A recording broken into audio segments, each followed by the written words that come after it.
ॐ सहनाववतु सहनौ भुनक्तु सह वीर्यं करवावहै तेजस्विनावधीतमस्तु मा विद्विषावहै। ॐ शान्ति शान्ति शान्तिः। ॐ पूर्णमदः पूर्णमिदं पूर्णात् पूर्णमुदच्यते पूर्णस्य पूर्णमादाय पूर्णमेवावशिष्यते। ॐ शान्ति शान्ति शान्तिः। श्रुतिस्मृतिपुराणानाम् आलयं करुणालयं नमामि भगवत्पादं शङ्करं लोकशङ्करं शङ्करं शङ्कराचार्यं केशवं बादरायणं सूत्रभाष्यकृतौ वन्दे भगवन्तौ पुनः पुनः। ईश्वरो गुरुरात्मेति मूर्तिभेदविभागिने व्योमवद्व्याप्तदेहाय दक्षिणामूर्तये नमः। ॐ आप्यायन्तु ममाङ्गानि वाक्प्राणश्चक्षुश्रोत्रमथो बलमिन्द्रियाणि च सर्वाणि। चक्षुश्रोत्रमथो बलमिन्द्रियाणि सर्वं ब्रह्मोपनिषदम्। माहं ब्रह्म निराकुर्याम् मा ब्रह्म निराकरोत्।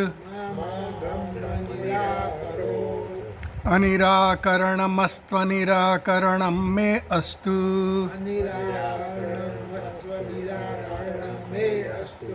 तदात्मनि निरतेय उपनिषत्सु धर्मास्ते मयि सन्तु। धर्मास्ते मयि सन्तु ते मयि सन्तु। ॐ शान्ति शान्ति शान्तिः।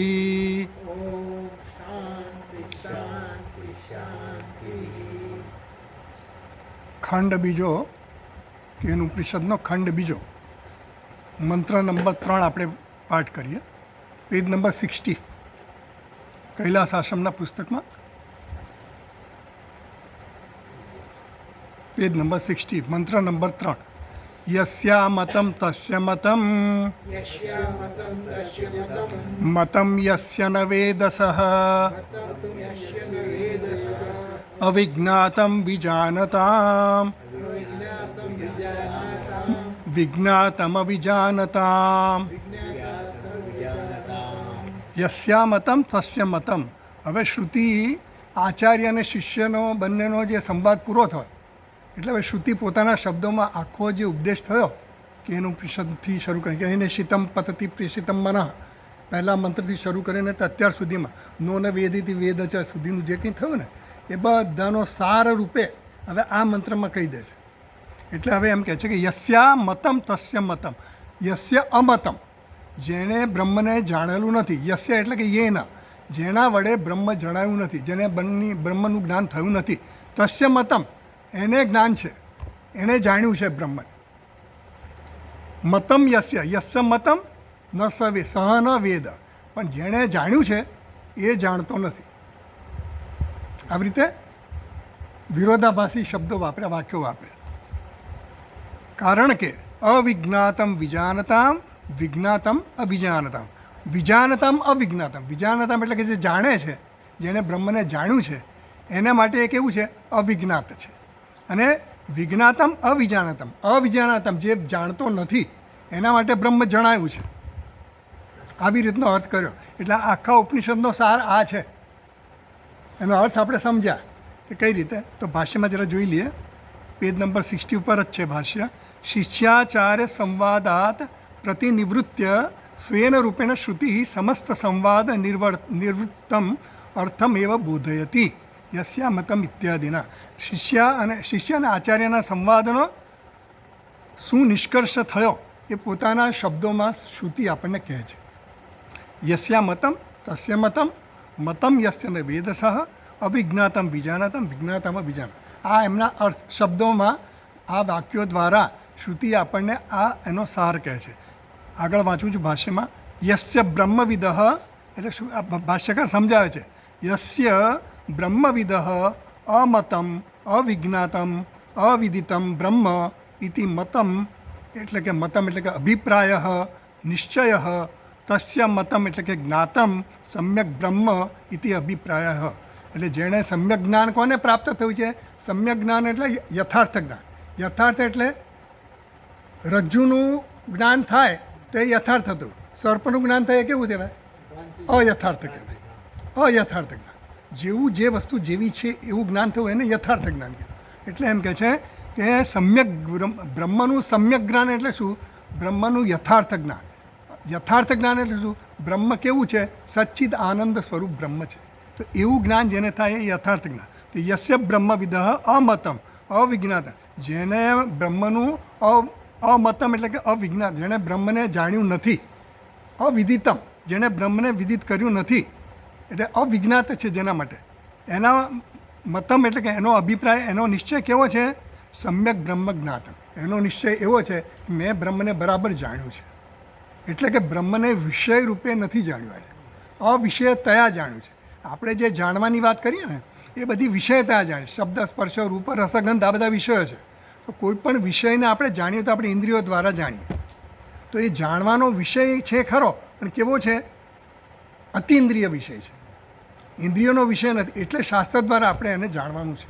તો એમ કહે છે કે સમ્યક બ્રહ્મ વિદિતમ, જેણે આ બ્રહ્મને જાણ્યું નથી. કેવી રીતે જાણ્યું નથી? વિષયતયા જાણ્યું નથી. એણે બ્રહ્મને ખરેખર જાણ્યું છે. યસ્ય પુનઃ મતમ, વળી પુનઃ મતમ, વળી શું છે? જેનો એવો નિશ્ચય છે કે બ્રહ્મ મને મયા બ્રહ્મ નિશ્ચય વિદિતમ, મેં બ્રહ્મને જાણ્યું છે એવો જેનો મત છે. જેમ કે મેં આ મોબાઈલને જાણ્યો, મેં આ ખુરશીને જાણી, મેં આ વ્યક્તિને જાણી, મેં આ વસ્તુને જાણી, એમ જાણીએ છીએ જે રીતે, એ રીતે જેણે બ્રહ્મને જાણ્યું છે એવો જેનો નિશ્ચય છે. ન વેદ એવ સહ ન બ્રહ્મ વિજાનાતિ સહ, એણે બ્રહ્મને જાણ્યું નથી. કારણ કે બ્રહ્મ કેવું છે? એ પારમાર્થિક સત્તાવાળું બ્રહ્મ છે. જે કંઈ આપણે જે જાણીએ છીએ બધી વ્યવહારિક સત્તા છે. એટલે વ્યવહારિક સત્તામાં જે જાણ્યું છે ને એ જાણ્યું બરાબર છે, વ્યવહારિક સત્તામાં બરાબર છે જાણ્યું, વ્યવહારમાં બરાબર. પણ બ્રહ્મ કેવું છે? અવ્યવહાર્ય છે, વ્યવહારનો વિષય બનતું નથી. એટલે એને પારમાર્થિક સત્તા છે. એટલે એને જેણે આવી રીતે વિષય તરીકે જાણ્યું એણે જાણ્યું નથી. વિદ્વત અવિદુષો યથોક્તૌ પક્ષૌ અવધારયતિ. એટલે આજે કહ્યું ને અવિજ્ઞાતમ વિજાનતમ, એ જે કહ્યું ને એ કોના માટે કીધું? અજ્ઞાત છે કોને માટે? જાણે છે એના માટે. અને જે નથી જાણતો એના માટે જ્ઞાન છે. એટલે જ્ઞાની અને અજ્ઞાની બંનેની વાત કરવામાં. જે એમ કહે છે કે મેં બ્રહ્મને નથી જાણ્યું એ જાણે છે, એ કોણ છે? જ્ઞાની છે. અને જે એમ કહે છે કે મેં બ્રહ્મને જાણ્યું છે એને નથી જાણ્યું તો એ કેવો છે? અજ્ઞાની છે, અવિદ્વત છે. એટલે એવો હવે અહીંયા નિશ્ચય થઈ ગયો કે આ અજ્ઞાની છે અને આ જ્ઞાની છે. હવે આગળ કહે છે વિદ્વદ અવિદુષો યથોક્તો પક્ષો અવધારયતિ. એટલે એનો નિશ્ચયપૂર્વક કહે છે અવિજ્ઞાતમ અમતમ અવિદિતમ એવ બ્રહ્મ વિજાનતામ સમ્યક વિદિતવતામ ઇતિ એતત. એટલે કે અવિજ્ઞાતમ એટલે શું? અમતમ એટલે કે જાણ્યું નથી, એટલે કે અવિદિતમ એટલે કે વિદિત થયું નથી બ્રહ્મ. વિજાનતામ સમ્યક વિદિતમ સમ્યક વિદિતવતામ, જેણે સારી રીતે બ્રહ્મને જાણ્યું છે એ આવી રીતે બ્રહ્મને જાણે છે. કે મેં બ્રહ્મને વિદિતતયા જાણ્યું નથી, વિદિત રૂપે જાણ્યું નથી. વિદિત એટલે કે જાણવાનો જે વિષય એને વિદિત કહેવાય. તો વિદિત રૂપે અમે જાણ્યું નથી. તો વિદ્વત અવિદુષો યથોક્તૌ પક્ષૌ અવધારયતિ વિજ્ઞાતમ અમતમ અવિદિતમ એવ બ્રહ્મ વિજાનતામ સમ્યક વિદિતવતામ ઇતિ એતત. અને પછી કહે છે વિજ્ઞાતમ વિદિતમ બ્રહ્મ, એટલે મેં બ્રહ્મને જાણ્યું છે. બ્રહ્મ અવિજાનતામ અસમ્યકદર્શીનામ. આ કેવો છે? અસમ્યકદર્શી છે. અસમ્યકદર્શી એટલે અયથાર્થ જ્ઞાન ધરાવનાર, જેને યોગ્ય જ્ઞાન યથાર્થ જ્ઞાન નથી એવી વ્યક્તિની વાત છે. તો એ શું કહે છે? વિજ્ઞાતમ એટલે કે વિદિતમ બ્રહ્મ, મેં બ્રહ્મને જાણ્યું છે. કેવી રીતે કહે છે? શા માટે એવું કહે છે કે ઇન્દ્રિય મનોબુદ્ધિષુ એવ આત્મદર્શિનામ, જેણે ઇન્દ્રિય મન બુદ્ધિને આત્મા રૂપે જાણ્યા છે, એટલે ઇન્દ્રિય મન બુદ્ધિ પર જેણે આત્મબુદ્ધિ છે, અહમ બુદ્ધિ છે, એ વ્યક્તિ એમ કહે છે કે મેં બ્રહ્મને જાણ્યું. એ ઇન્દ્રિયને જાણે, ઇન્દ્રિય દ્વારા જે કંઈ એના વિષયો હોય એને બ્રહ્મ માનતો હોય, શબ્દને માનતો હોય, કોઈ રૂપને માનતો હોય, કોઈ શબ્દ દ્વારા મંત્રને માનતો હોય કે મને બ્રહ્મનું જ્ઞાન થઈ ગયું, તો એ કોઈ પણ વિષયને જાણનારો છે એ બરાબર સમ્યક જાણતો નથી એવું કહેવું. પછી આગળ કે નતુ અત્યંતમ એ અવ્યુત્પન્ન બુદ્ધિનામ, તો આ જે કહેનારો વ્યક્તિ જે છે કે હું બ્રહ્મને જાણું છું એ જાણતો નથી, એવી કેવી એ કઈ વ્યક્તિ છે?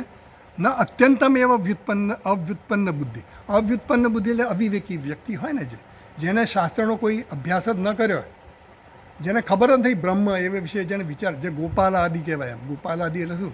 પેલા ગોવાળિયાને બધા હોય ને, એ લોકોને બ્રહ્મની કંઈ ખબર હોય નહીં, એવું આપણે સમજીએ, હોય ખરી. આ તો એમ સામાન્ય રીતે એવું સમજાય કે જે સામાન્ય માણસને બ્રહ્મ વિશેની ખબર ન હોય, આપણને પહેલાં નહોતી, સમજો ને. હવે આ તો અહીંયા આવ્યા એટલે બ્રહ્મની ખબર પડી, આપણે એમાં જ આવી ગઈએ. એટલે એમ કહે છે કે ન તું અત્યંતમ એવ અવ્યુત્પન્ન બુદ્ધિના, જેનામાં શાસ્ત્રનો કોઈ પણ સંસ્કાર જ નથી, એવા જે અસંસ્કૃત વ્યક્તિઓ છે એની આ વાત નથી થતી. કઈ વાત? જે કીધું ને વિજ્ઞાતમ અવિજાનતામ, જે કીધું ને, જે જાણ વિજ્ઞાતમ અવિજાનતામ અને વિજાનતામ, વિજ્ઞાતમ અવિજાનતામ અને અવિજ્ઞાતમ વિજાનતામ, એ જે વાત કરી ને એ કોઈ આવા ઓર્ડિનરી માણસની વાત નહીં, લોક માણસની વાત નહીં, સામાન્ય લોકની માણસની વાત નથી. તો કહેવાની વાત છે નહીં તેષામ વિજ્ઞાતમ અસ્મભી બ્રહ્મ ઇતિ મતિ, કારણ કે એનામાં તો આ બ્રહ્મ નામની કોઈ મતિ ઉત્પન્ન થતી જ નથી. એને બ્રહ્મ શું છે એવી ખબર જ નથી, એ વ્યક્તિને બ્રહ્મ વિશેની કોઈ જાણકારી જ નથી. ઇન્દ્રિય મનોબુદ્ધિ ઉપાધિશુ આત્મદર્શિના, તો આ કોની વાત થાય છે? આ જે વાત થઈ રહી છે ને અવિજ્ઞાતમ વિજાનતા, વિજ્ઞાતમ અવિજાનતા, એ કોની વાત થઈ છે? કે જેનામાં થોડી ઘણી શાસ્ત્રના જરા થોડા એના સંસ્કાર છે, જેને સામાન્ય જ્ઞાન છે, એ વ્યક્તિ એવી છે. પણ એને ઇન્દ્રિય મનોબુદ્ધિ ઉપાધિશુ આત્મદર્શિના, પણ આ કેવો છે? ઇન્દ્રિય કે મન કે બુદ્ધિમાં આત્મદર્શી છે, એમાં અહમ બુદ્ધિ ધરાવનારો વ્યક્તિ છે. બ્રહ્મ ઉપાધિ વિવેક અનુપલંભાત બુદ્ધ્યાદિ ઉપાદેશ્ચ વિજ્ઞાતત્વાત, એ બ્રહ્મ, એ કોને બ્રહ્મ માને છે? ઇન્દ્રિયને માને, કાં તો બુદ્ધિને, આ વિષયને માને, કાં તો મનને માને. આ બધી ઉપાધિ છે ને, એ ઉપાધિની સાથે અહંભાવ કરીને એ પછી એને બ્રહ્મ માને છે. તો એવી વ્યક્તિની આ વાત થઈ રહી છે. એને કહે છે કે વિદિતમ બ્રહ્મ ઇતિ ઉપપદ્યતે ભ્રાંતિ ઇતિ. તો એ જ્યારે એમ કહે કે મેં બ્રહ્મને જાણ્યું છે, તો એ શું છે? ભ્રાંતિ છે. એ સત્ય, સાચું જ્ઞાન નથી, સમ્યક જ્ઞાન નથી, ઇન્દ્રિય દ્વારા પ્રાપ્ત થયેલું જ્ઞાન છે. એટલે અનાત્માનું જ્ઞાન છે, આત્માનું જ્ઞાન નથી. અતઃ સમ્યક દર્શન પૂર્વ પક્ષત્વેન ઉપન્યસ્યતે વિજ્ઞાતમ અવિજાનતામ ઇતિ. એટલે આ પૂર્વ પક્ષ દ્વારા ઊભો કર્યો, પૂર્વ પક્ષ. વિજ્ઞાતમ અવિજાનતામ, જે નથી જાણતો એ જાણે છે. હવે નથી જાણતો એ જાણે છે કેવું છે? એટલે તમે એમ કીધું કે આ જે જાણે છે એ નથી જાણતો, જે ઇન્દ્રિય મન બુદ્ધિ સાથે અહંભાવ કરીને કહે છે કે હું બ્રહ્મને જાણું છું, એ નથી જાણતો. તો પછી નથી જાણતો તો જાણવાનું કેવું છે? તો એમ કહે છે કે જાણવાનું કેવું છે? વિજ્ઞાતમ અવિજાનત, જે નથી જાણતો એ જાણે છે. નથી જાણતો એટલે કેવી રીતે નથી જાણતો? વિષય તરીકે નથી જાણતો, વિષય રૂપે જે જાણતો નથી, એના માટે એવું કહેવામાં આવ્યું કે જે જાણે છે એ નથી જાણતો, અને જે નથી જાણતો એ જાણે છે. અથવા હેત્વર્થ ઉત્તરાર્ધ અવિજ્ઞાતમ ઇત્યાદિ. એટલે અથવા એટલે કે આ જે વાત કરી ને એમાં બે વસ્તુ કીધી. પૂર્વાર્ધમાં જે કીધું ને મંત્રમાં, યસ્યા મતમ તસ્ય મતમ મતમ યસ્યન વેદસ, એ જે કહેવામાં આવ્યું એ જ બીજા વાક્યમાં પણ એ જ કીધું, ઉત્તરાર્ધમાં પણ એ જ કહ્યું. એનો અર્થ તો સેમ જ છે. તો એમાં બે અલગ અલગ કહેવાની જરૂર શું પડી? એટલે કહે છે કે હેત્વર્થ ઉત્તરાર્ધ. આ ઉત્તરાર્ધ જે છે મંત્રનો ઉત્તરાર્ધ એટલે બીજી પંક્તિ જે છે એ પૂર્વાર્ધ માટેનું કારણ છે. કારણ છે એટલે કઈ રીતે? વિજાનતામ અવિજ્ઞાતમ, જે જાણે છે એ જાણતો નથી, અને બ્રહ્મને જે નથી જાણતો એ જાણે છે, કારણ કે આવું છે એટલા માટે યસ્યા મતમ તસ્ય મતમ, એટલા માટે કે જેણે બ્રહ્મને અમતમ તસ્ય મતમ, જેણે બ્રહ્મને નથી જાણ્યું એણે બ્રહ્મને જાણ્યું છે, અને જેણે મતમ યસ્ય, જેણે બ્રહ્મને જાણ્યું છે એણે બ્રહ્મને નથી જાણ્યું. આ એનો અર્થ થયો.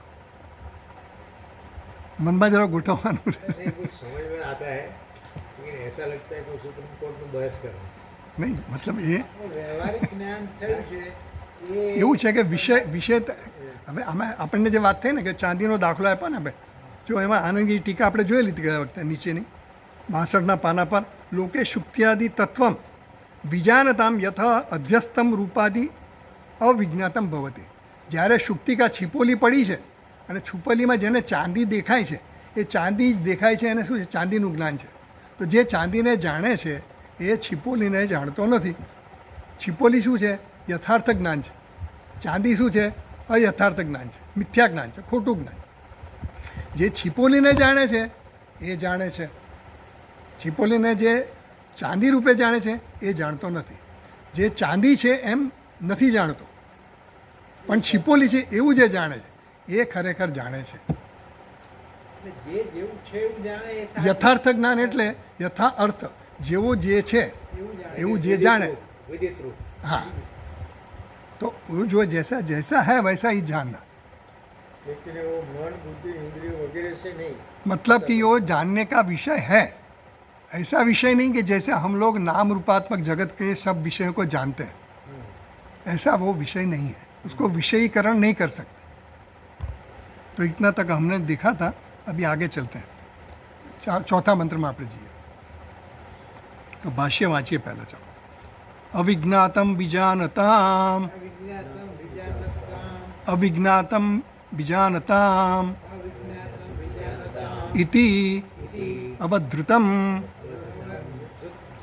અવધૃતમ એટલે અવધારણા કરી, એટલે કે નિશ્ચય કર્યો. આવો નિશ્ચય થઈ ગયો, દ્રઢ નિશ્ચય થયો. શું થયો? વિજાનતામ અવિજ્ઞાતમ, બ્રહ્મ જે જાણે છે એને માટે કેવું છે? અવિજ્ઞાત છે.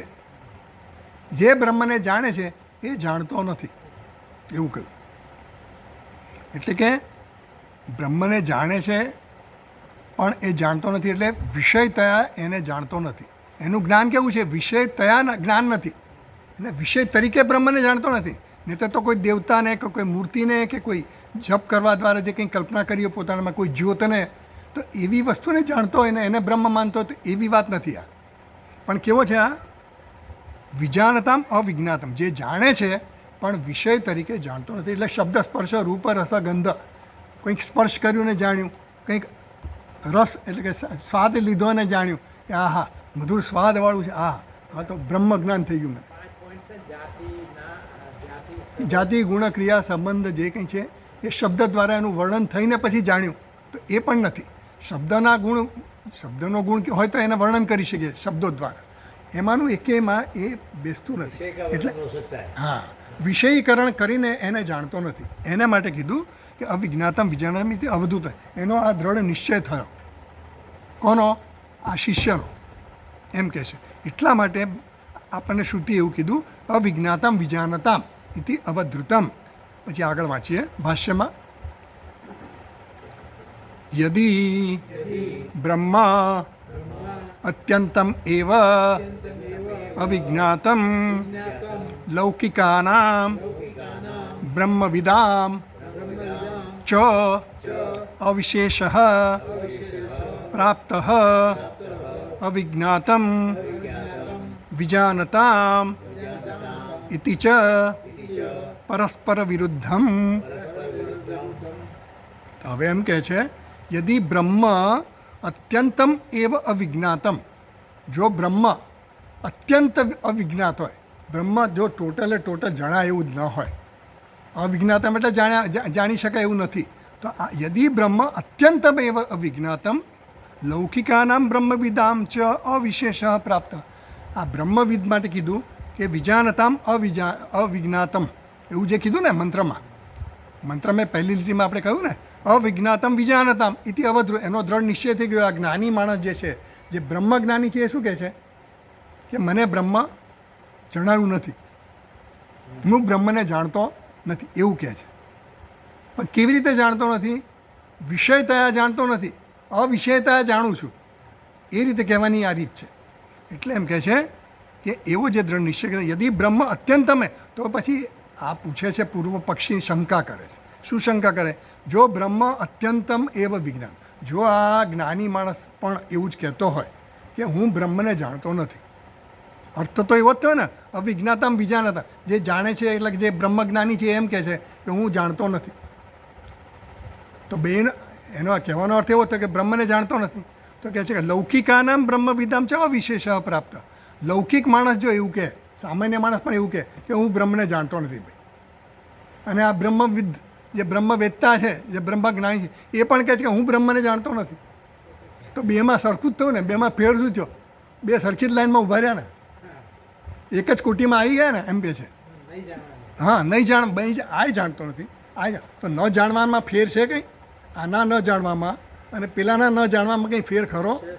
હા, એ હવે એ પ્રશ્ન કરે. એટલે એમ કહે છે અવિજ્ઞાતમ વિજાનતામ ઇતિ છે પરસ્પર વિરુદ્ધ. વળી પાછું એવું એ છે કે અવિજ્ઞાતમ વિજાનતામ, જે જાણે છે એ નથી જાણતું એવું કીધું. તો આ તો પરસ્પર વિરુદ્ધ, જાણે છે અને નથી જાણતું, એટલે પરસ્પર વિરુદ્ધ હતું ને. જાણે છે અને નથી જાણતો, બે વસ્તુ કહીએ. હું આ જાણું છું, આ પેનને હું જાણું છું પણ નથી એ જાણતો, મોબાઈલને હું જાણું છું પણ નથી એ જાણતો. પણ એટલે કહેવા શું માગો છો? જાણો છો કે નથી જાણતા? એટલે એમ કહે છે અવિજ્ઞાતમ વિજાન પરસ્પર વિરુદ્ધમ. એટલે હવે જો કથમ એ જે આગળ આવે છે ને, એમાં 1 નંબરની ફૂટનોટ છે, નીચે જુઓ, ફૂટનોટ નંબર 1. એવમ શંકાકુલિત મનઃ પૃચ્છતિ. હવે આવો કોઈના મનમાં શંકા જન્મે. શંકા કેમ જન્મે? બે એના ઉત્તર હોય તો શંકા જન્મે. કોઈ કહે કે આ સાચું, કોઈ કહે કે આ સાચું. સાચું શું ભાઈ? તો એનામાં શંકા જન્મે, સાચું શું છે? એટલે એમ કહે કથમ તું ઇતિ, એ જે કહે છે ને વાક્ય, એના માટે કહે છે કે જ્યારે શંકા જન્મી, તો એ જન્મી એટલા માટે હવે એનું નિરાકરણ કરવા માટે હવે આગળ કહે છે કે હવે શંકા જે કરી ને, કથમ જે શબ્દ વપરાયો ને, કથમ, કથમ એટલે કેવી રીતે? તો કથમનો આ કથમ આવ્યું કેવી રીતે? એટલે કહે છે કે શંકા જન્મી. કેવી રીતે શંકા જન્મી? જે કીધું ને કે પેલો લૌકિક માણસ છે એ પણ શું સમજે છે? હું બ્રહ્મને જાણતો નથી. અને જે બ્રહ્મને જાણે છે એ પણ શું કહે છે? હું બ્રહ્મને જાણતો નથી. તો પછી શંકા જન્મી કે ખરેખર છે શું? પછી કોણ જાણે છે? અને બ્રહ્મનું સાચું સ્વરૂપ શું એ ખબર પડી. યથાર્થ સ્વરૂપ, યથાર્થ જ્ઞાન થયું એવું ક્યારે કહેવાય? એ આપણને હવે સમજાવશે. તો જુઓ, આપણે આનંદગીરી ટીકા જોઈએ પહેલાં. એ જ પાના પર 62 નંબરના પાના પર બીજા પેરામાં છે. પહેલા પેરા તો આપણે પતી ગયો છે. જ્ઞાત બ્રહ્મત્વ અદર્શને બ્રહ્માસ્મિ ઇતિ કથમ વ્યવહરતિ ઇતિ ચેત કિમ અનયા ઇષ્ટકાવાહકાનામ રત્નપેટક ચિંતયા જ્ઞાતસ્ય વ્યવહાર અંગત્વમ વદતોપી વસ્તુ પ્રકાશસ્ય વ્યવહાર અંગત્વસ્ય ઇષ્ટત્વાત વાસ્તવ જ્ઞાતતા અનપેક્ષત્વાત ઇતિ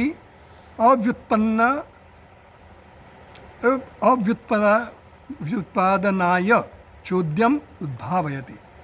ચાલો, લાંબુ વાક્ય છે એટલે એમ પહેલાં આપણે જોઈ લઈએ. જ્ઞાત બ્રહ્મત્વ અદર્શને, જ્યારે જ્ઞાત બ્રહ્મત્વ અદર્શને એટલે બ્રહ્મ, જ્યારે જ્ઞાત બ્રહ્મત્વ અદર્શન એટલે બ્રહ્મ જ્ઞાત છે એવું જે જાણતો નથી, જેને બ્રહ્મ જ્ઞાત છે એવું જાણતો નથી જે વ્યક્તિ, એ વળી બ્રહ્માસ્મિ, હું બ્રહ્મ છું. આ જે જ્ઞાની માણસ છે એ શું કહે છે? હું બ્રહ્મને જાણતો નથી. બરાબર? જ્ઞાની માણસ શું કહે છે? હું બ્રહ્મને જાણતો નથી. કઈ રીતે જાણતો નથી? વિષયતયા નથી જાણતો એવું કહેવાનું. તો એમ કહે છે જ્ઞાત બ્રહ્મત્વ અદર્શને બ્રહ્માસ્મિથી કથમ વ્યવહાર. તો હું અહમ બ્રહ્માસ્મિ એવો વ્યવહાર કેવી રીતે કરે? જ્યારે એને જ્ઞાન થયું ત્યારે તો અહમ બ્રહ્માસ્મિ, એને બધું બ્રહ્મ જ થઈ ગયું છે. એટલે એવો વ્યવહાર જ્યારે થાય તો એ વ્યવહાર કેવી રીતે કરે? પછી એને જ્ઞાત બ્રહ્મ થયું નથી તો પછી અહમ બ્રહ્માસ્મિ ક્યારે થાય? જ્યારે કોઈ વસ્તુનું જ્ઞાન આપણને હોય, જે વસ્તુ જ્ઞાત હોય એના વિશે આપણે કહીએ કે મને એનું જ્ઞાન છે. ગુલાબજાંબુ આપણે ખાધું હોય તો આપણે એમ કહીએ મને ગુલાબજાંબુનું જ્ઞાન છે. એમ બ્રહ્મનું જ્ઞાન થયું હોય તો એમ કહે ને કે બ્રહ્મ. પણ આ તો કહે છે કે હું જાણતો નથી, ગુલાબજાંબુ શું છે હું જાણતો નથી એવું કહીએ તો પછી એને ગુલાબજાંબુ ખબર ન પડે. ગુલાબજાંબુ આજે પ્રવૃત્તિ વ્યવહાર ક્યારે કરીએ આપણે? મને આઈસ્ક્રીમ ખાવાની ઈચ્છા ક્યારે થાય? એના વિશે હું જ્ઞાત હોઉં તો ને કે આઈસ્ક્રીમ ઠંડો હોય, સરસ હોય, મીઠો લાગે, મજા આવે, ઉનાળામાં ખાવાની મજા આવે, તો હું ત્યાં પહોંચું ને એને વ્યવહાર કરું. એટલે કોઈ પણ વ્યવહાર ક્યારે થાય? જ્યારે એ વસ્તુ જ્ઞાત હોય ત્યારે થાય. જાણતા હોય તો જ થાય ને વ્યવહાર. આપણે ચા પીવાની ક્યારે વિચાર કરીએ? આપણને ખબર હોય કે ચા પીવાની મજા આવે છે. એમ જ્ઞાત વસ્તુ હોય તો જ વ્યવહાર યોગ્ય હોય, એમ કહેવાનો મતલબ છે. કથમ વ્યવહારથી, તો જો આ જ્ઞાત બ્રહ્મ નથી, આને જ્ઞાન નથી, બ્રહ્મવિદ્તાને જ્ઞાન જ નથી બ્રહ્મ, તો એ અહમ બ્રહ્માસ્મીનો વ્યવહાર કેવી રીતે કરે?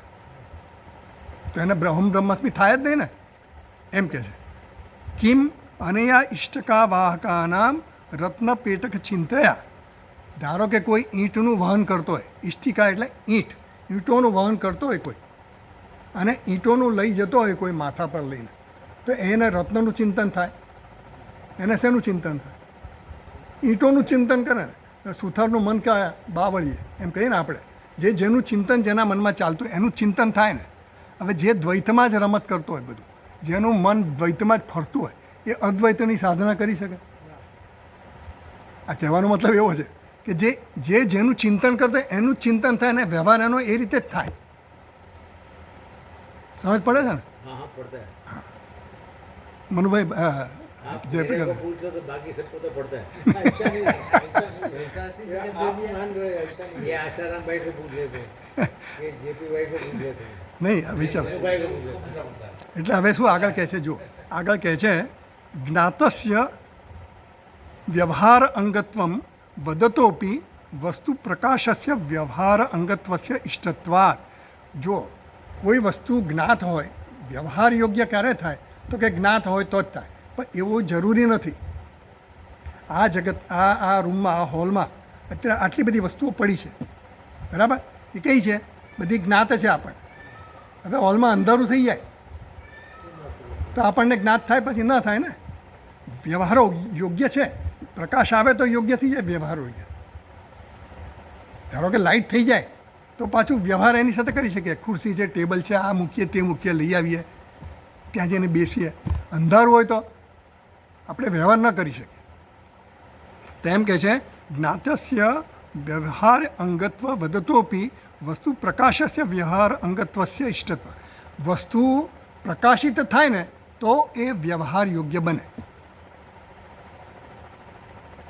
ઘડો છે, અંધારા રૂમમાં ઘડો પડ્યો હોય તો આપણને જ્ઞાત ન થાય, પણ પ્રકાશ આવે તો ઘડો જ્ઞાત થઈ જાય. થઈ જાય ને. કોઈ પણ વસ્તુ અંધારામાં હોય તો આપણને દેખાતી નથી, પણ અજવાળું હોય તો દેખાય. દીવો હોય તો એના માટે પ્રકાશની જરૂર પડે? ન પડે. એ તો સ્વપ્રકાશ છે.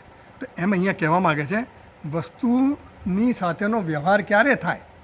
જ્યારે પ્રકાશિત હોય ત્યારે જ થાય. જો વસ્તુ હોય તો પ્રકાશિત ન થાય તો એની સાથે વ્યવહાર આપણે ન કરી શકીએ. સમજ પડી ને? તો દુનિયાના જગતના જે કંઈ પણ પદાર્થો છે એ બધા કેવા છે? વ્યવહાર યોગ્ય છે. આ બ્રહ્મ કેવું છે? અવ્યવહાર્ય છે. બ્રહ્મ કેવું છે? અવ્યવહાર્ય. વ્યવહાર યોગ્ય નથી. કેમ? બ્રહ્મ કેમ વ્યવહાર યોગ્ય નથી?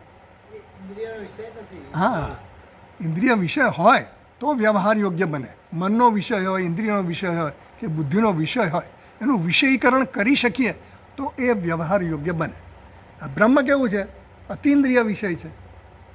બીજું કેવું છે? સ્વયં પ્રકાશ છે. આ બધા ઘટ પટ જે કંઈ નામ રૂપાત્મક જગત છે એ બધા પદાર્થો કેવા છે? પરપ્રકાશ્ય છે. સ્વપ્રકાશ નથી. એને પ્રકાશિત કરવા માટે ઇન્દ્રિયોની જરૂર પડે, મનની જરૂર પડે. એમને મેં આપણને ન મળે. આપણે એની સાથે ઇન્દ્રિયો દ્વારા સંપર્ક કરે મન, પછી એ આકારની વૃત્તિ જન્મે, અને વૃત્તિ જન્મ્યા પછી એમાં ચિદાભાસ પડે. ચિદાભાસ થાય પછી આપણને એનું જ્ઞાન થાય. વૃત્તિનું જ્ઞાન કેવી રીતે થાય? આત્માનું પ્રતિબિંબ પડે વૃત્તિમાં, અને પછી એ વૃત્તિ જ્ઞાન આપણને થાય, અને પછી એ વૃત્તિ જે આકારની હોય એ વૃત્તિનું જ્ઞાન થાય. એટલે ઘટ જ્ઞાન થાય, પટ જ્ઞાન થાય. ક્યારે થાય? ઘટાકાર વૃત્તિમાં પ્રતિબિંબિત ચૈતન્ય હોય ત્યારે થાય. જ્યારે બ્રહ્મ કેવું છે? સ્વપ્રકાશ છે. એના માટે કોઈ વૃત્તિની જરૂર ખરી, પણ જે આપણે ફલ વ્યાપ્તિની વાત કરી હતી ને, બે વ્યાપ્તિ છે. એક ફલ વ્યાપ્તિ અને બીજી વૃત્તિ વ્યાપ્તિ. પહેલી વૃત્તિ વ્યાપ્તિ ક્યારે હોય? જ્યારે કોઈ પણ પદાર્થ વિષયનો સંપર્ક કરે ઇન્દ્રિયો દ્વારા, એટલે આપણું મન ઇન્દ્રિયો દ્વારા બહાર જાય, એ વિષયનો આકાર ગ્રહણ કરે, એટલે શું થાય? વૃત્તિ વ્યાપ્તિ થાય. જે પદાર્થનો આકાર ગ્રહણ કરે વૃત્તિ વ્યાપ્તિ. પછી એ વૃત્તિની અંદર શું થાય? પ્રકાશ પડે, એ ચિદાભાસ કહેવાય. એટલે આત્માનો પ્રકાશ પડે. કોઈ પણ વૃત્તિમાં પ્રકાશ પ્રતિબિંબિત થવું એ સહજ નિયમ છે. કોનો? આત્માનો. જેમ અરીસાની સામે આપણે ઊભા રહીએ એટલે હું માનું કે ન માનું, ઈચ્છું કે ન ઈચ્છું, મારું પ્રતિબિંબ પડે ને પડે છે. અરીસો ઈચ્છે કે ન ઈચ્છે, પ્રતિબિંબ પડે ને પડે છે. એમ કોઈ પણ વૃત્તિ છે એ વૃત્તિની અંદર આત્માનું પ્રતિબિંબ પડે ને પડે જ. અને એ પડે ત્યારે એનું આપણને જ્ઞાન થાય. શેનું જ્ઞાન થાય? જે વૃત્તિએ આકાર લીધો ને એ આકારનું જ્ઞાન થાય. એટલે ઘડા આકારની વૃત્તિ હોય તો ઘટાકાર વૃત્તિ આપણામાં જન્મી, તો એ વૃત્તિને પ્રકાશિત કરનારું જે છે ને એને ફલવ્યાપ્તિ કહેવાય. જે પ્રતિબિંબને પ્રકાશિત કરે છે એ પ્રતિબિંબને પ્રતિબિંબ તો પડ્યું, આકાર તો થઈ ગયો, પણ પછી એને પ્રકાશિત કરવું પડે ને. એ આકાશને એ પ્રતિબિંબને એને પ્રતિબિંબને પ્રકાશિત કરનારું કોણ છે? આત્મા. એને આપણે ચિદાભાસ કહીએ. તો એ જે જ્ઞાન થયું એ કોઈપણ નામ રૂપાત્મક પદાર્થ છે એનું જ્ઞાન આવી રીતે થાય છે, વૃત્તિ વ્યાપ્તિથી અને પછી ફલ વ્યાપ્તિથી. ફલ વ્યાપ્તિની જરૂર ક્યાં પડે? જ્યાં પરપ્રકાશ્ય પદાર્થ હોય ત્યાં. જે સ્વયં પ્રકાશ હોય ત્યાં જરૂર નથી. સ્વયં પ્રકાશ તો એક જ છે. કોણ છે? આત્મા. હું જ સ્વયં પ્રકાશ છું, જેને પ્રકાશવા માટે કોઈ ઇન્દ્રિય કે મનની જરૂર નથી. એટલે એમ કહે છે કે વસ્તુ પ્રકાશ છે વ્યવહાર અંગત્વ છે ઇષ્ટત્વ. એટલે કોઈ પણ વસ્તુ પ્રકાશિત હોય એ પ્રકાશિત હોય એટલું જ પૂરતું છે. શેના માટે? એનું જ્ઞાન થવા માટે. એના જ્ઞાન થવા માટે બીજી કોઈ વસ્તુની જરૂર નથી. વ્યવહાર યોગ્યત્વ જરૂર નથી. આમાં પૂર્વ પક્ષીની શંકા શું છે? કોઈ પણ વ્યવહાર યોગ્ય બને તો જ એનું જ્ઞાન થાય. મૂળ પ્રશ્ન એ છે, કોઈ પણ વસ્તુ વ્યવહાર યોગ્ય બને તો જ એનું જ્ઞાન થાય. એટલે વિષયીકરણ કરો તો જ એનું જ્ઞાન થાય. તો કહે છે કે એવું નથી. વ્યવહાર યોગ્ય બનવાની જરૂર નથી. વસ્તુનું જ્ઞાન ક્યારે થાય? જ્યારે એ પ્રકાશિત થાય ત્યારે. પછી એ પોતાના દ્વારા પ્રકાશિત થાય કે પરત પ્રકાશિત થાય. પ્રકાશિત થવું એ એની કન્ડિશન છે, એની શરત શું છે? એ પ્રકાશિત થાય તો જ જ્ઞાન થાય. ઇન્દ્રિય દ્વારા પણ પ્રકાશિત જ થાય છે. આપણે જે કંઈ પણ વિષયોને જે કંઈ વિષયોનું જ્ઞાન થાય છે એ ઇન્દ્રિયો દ્વારા પ્રકાશિત થવા દ્વારા જ થાય છે. પણ ઇન્દ્રિયો દ્વારા, ઇન્દ્રિયો કેવી છે? જડ છે. એટલે ઇન્દ્રિયોને ડાયરેક્ટ પ્રકાશિત ન કરે, પણ એ વૃત્તિમાં પ્રતિબિંબિત થયેલું ચૈતન્ય એને પ્રકાશિત કરે છે, વૃત્તિને, અને એના દ્વારા જ્ઞાન થાય છે.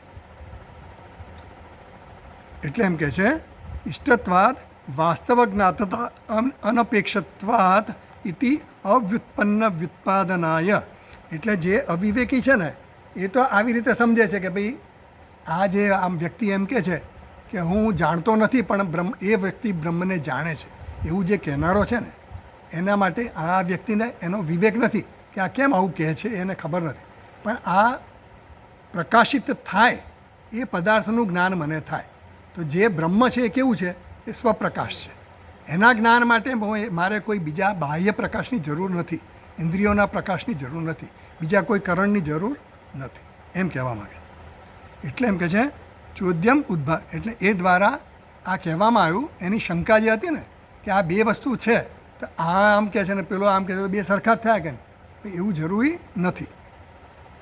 એટલે આગળ હવે ચલો આપણે વાંચીએ.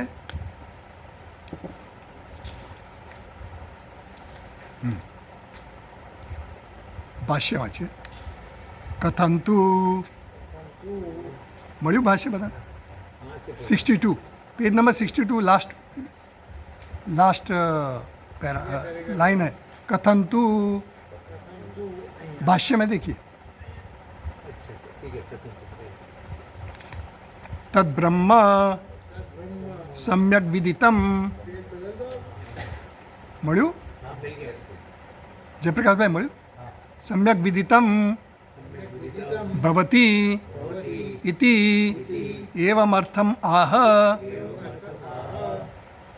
તો હવે એમ કહે છે કથમ તું તદ બ્રહ્મ સમ્યક વિદિતમ ભવતી. એવું કેવી રીતે કહો છો કે જે બ્રહ્મને સારી રીતે જાણતો નથી એ બ્રહ્મને જાણે, જે બ્રહ્મને જાણતો નથી એ જાણે છે, એવું જે કીધું ને. તો એમ કહે છે કથમ તું એટલે પરંતુ, એટલે વિરોધ કરે છે કે જો તમે એવું કહેતા હો કે અવિજ્ઞાતમ વિજાનતમ કથમ તું તદ બ્રહ્મ સમ્યક વિદિતમ ભવત, તો જે નથી જાણતો એ બ્રહ્મને સારી રીતે જાણે છે, યથાર્થ રીતે જાણે છે, એ કેવી રીતે? એવું કેવી રીતે હોઈ શકે કે આ વ્યક્તિ જે છે એ બ્રહ્મને સારી રીતે જાણે છે? એવું જ્યારે એવો પ્રશ્ન થયો, એવી શંકા ગઈ, એના માટેનો હવે મંત્ર છે. હવેનો જે મંત્ર છે ને એ આ શંકાની નિવૃત્તિ માટેનો છે. આમ તો ઉપદેશ બધો પૂરો થઈ ગયો, બીજા મંત્ર સુધી ઉપદેશ પૂરો થઈ ગયો, બીજા ખંડના બીજા મંત્ર સુધી, ત્રીજા મંત્ર સુધી. પછી આ મંત્રની જરૂર શું પડી હવે?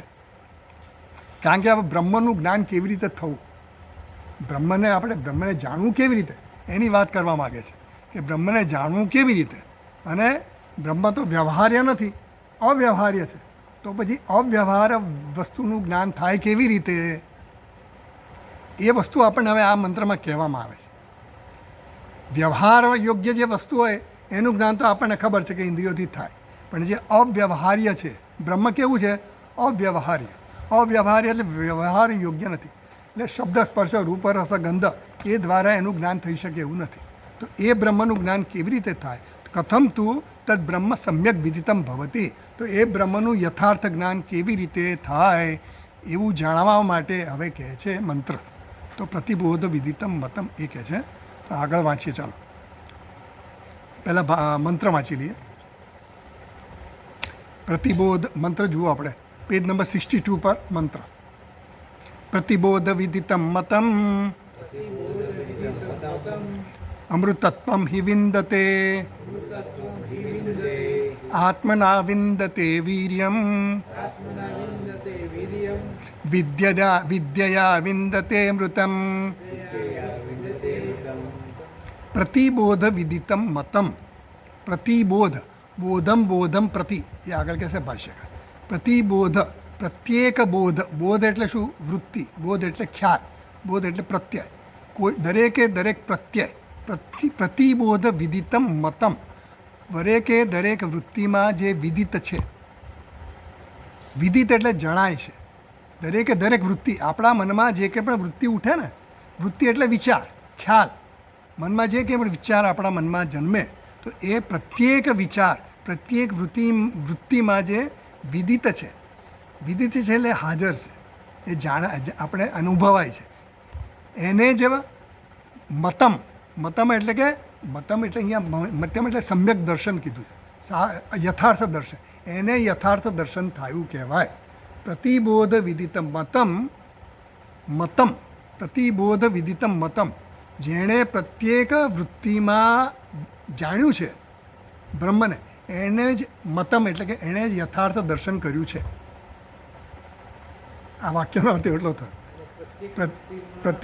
પ્રત્યેક વૃત્તિમાં જે રહેલો છે બ્રહ્મ, જે રહેલું છે એને જેણે જાણ્યું છે, કેવી રીતે જાણ્યું? સમ્યક જાણ્યું છે, યથાર્થ રીતે જાણ્યું છે, એણે જ બરાબર જાણ્યું કહેવાય.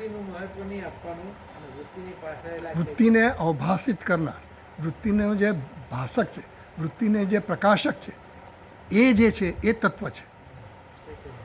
એટલે હવે બ્રહ્મને કેવી રીતે જાણવું એની આપણે પ્રક્રિયા બતાવે છે કે દરેક વૃત્તિ, કોઈ પણ વિચાર ઉઠ્યો આપણા મનમાં, તો વિચારની પાછળ શું છે? આ વિચારને પ્રકાશિત કરનાર કોણ છે? એ જે તત્વ છે, એ ચેતન તત્વ છે, એ બ્રહ્મ છે, એવું કહેવા માગે છે.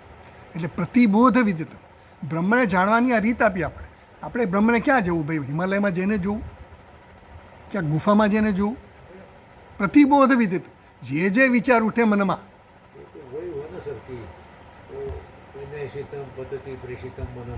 हाँ वही बात है.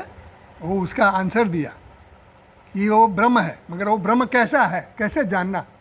अभी ब्रह्म तो है, मालूम पड़ेगा कि भाई ब्रह्म છે, બધી પ્રવૃત્તિ બ્રહ્મને કારણે, પણ એ બ્રહ્મ કેવું છે એનું જાણવું પડે. તો એને જાણવા માટે શું કરવું, એનો આ ઉપાય બતાવે. પ્રતિબોધ, દરેક વૃત્તિની પાછળ એ રહેલું છે. એટલે દરેક વૃત્તિ પ્રકાશિત થાય છે, એ એના વગર પ્રકાશિત ન થાય.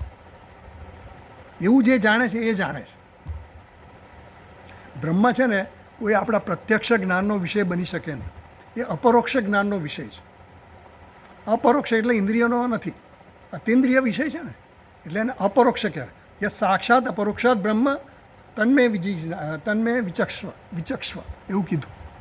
એટલે જે બ્રહ્મ કેવું છે, સાક્ષાત છે, અને કેવું છે, અપરોક્ષ છે.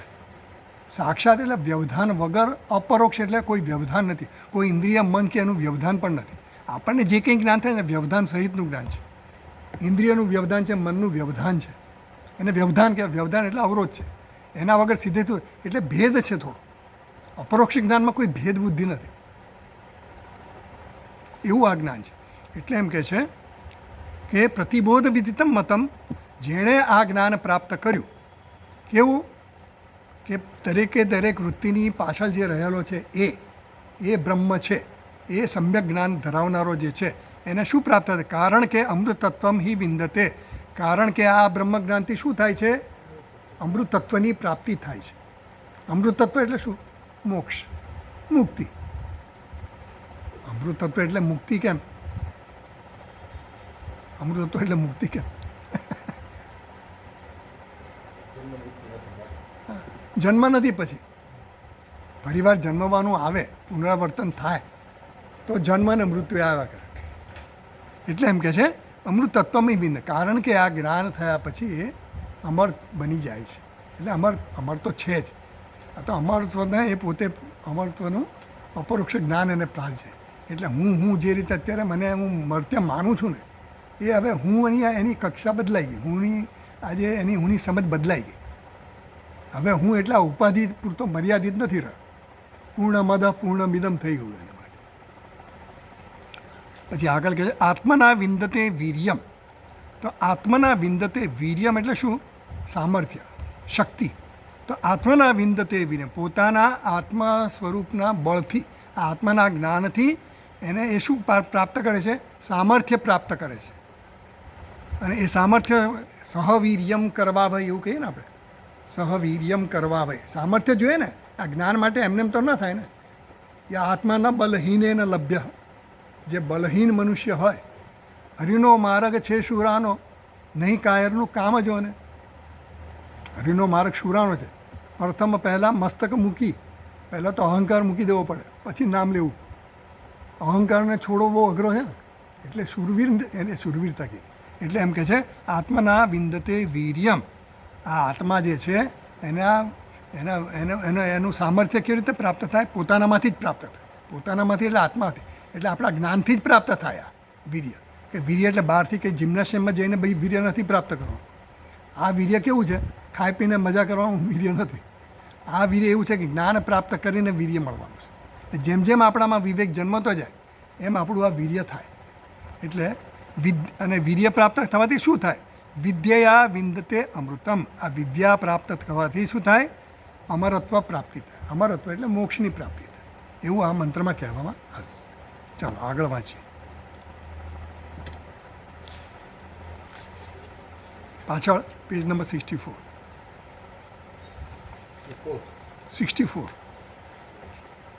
હવે આમાં જુઓ એક મિનિટ, 62 પર આપણે જરા આનંદગીરી ટીકા જોઈ લઈએ.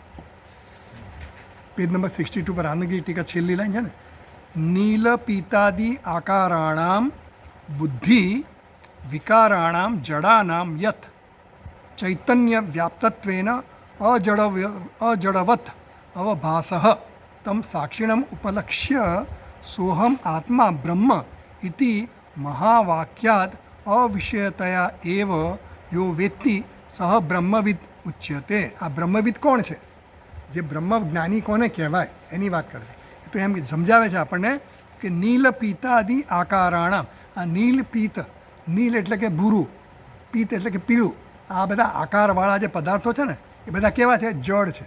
આ વૃત્તિઓ એની જે જન્મે, કોઈ પણ વૃત્તિ જન્મે ત્યારે આપણે પદાર્થનું જ્ઞાન થાય. એ પદાર્થની આકારની વૃત્તિ જન્મે. તો એમ કહે છે કે કોઈ પણ પદાર્થનો વૃત્તિ જન્મી તો વૃત્તિ પણ કેવી છે? જડ છે. તો એ વૃત્તિ આકારની બુદ્ધિ વિકારણ, આ બધા બુદ્ધિના વિકારો છે. વૃત્તિ શું છે? બુદ્ધિના વિકારો છે. અને પદાર્થના આકારની જે વૃત્તિ જન્મી એ કેવી છે? જડ છે. કારણ કે પદાર્થ પણ જડ છે, એની વૃત્તિ પણ જડ છે. તો વિકારામ જડાનામ યત ચૈતન્ય વ્યાપ્તત્વેન, પણ એ કેવી છે? ચૈતન્ય દ્વારા વ્યાપ્ત થયેલી છે. જ્યારે ચૈતન્યનું પ્રતિબિંબ એમાં પડે એ વૃત્તિમાં, ત્યારે શું થાય? અજડવત અવભાસ. અજડવત એટલે ચેતન, અજડ એટલે ચેતન, ચેતનની જેમ એ ભાસતું થાય છે. તમ સાક્ષીણમ ઉપલક્ષ, એવો એ સાક્ષી છે. આજે છે ને એ કોણ છે? આ બધું આ પ્રકાશક કોણ છે?